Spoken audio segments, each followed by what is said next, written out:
Kondisi jembatan Enim 3 yang merupakan jalur penyeberangan dari kota Tanjung Enim menuju terminal regional dan Kabupaten Lahat putus pada bagian pangkal jembatan.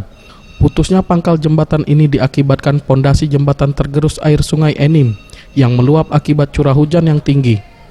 Jembatan Enim 3 yang merupakan jalur alternatif bagi kendaraan dan warga pergi ke ladang ini tidak bisa dilintasi kendaraan.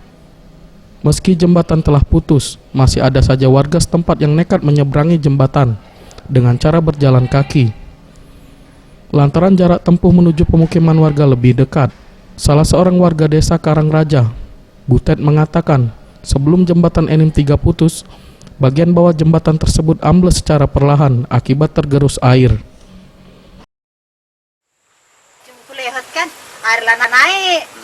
Nuh, ini tidak bakal lama lagi nih. Karena kemarin sore aku ngintip ke bawah, lah tinggal setengah meter itu tanah di bawah itu. Sementara itu, Kepala Dinas PU dan Penataan Ruang Kabupaten Muara Enim, Yani Herianto, mengatakan pemerintah setempat telah merencanakan perbaikan jembatan dengan mengalokasikan dana sekitar 7 miliar dan saat ini sedang dilakukan proses lelang. Dan program 2017 ini sudah kita masukkan anggarannya lebih kurang 7 miliar. Dan saat ini juga sudah proses lelang, tinggal menunggu penetapan pemenangnya.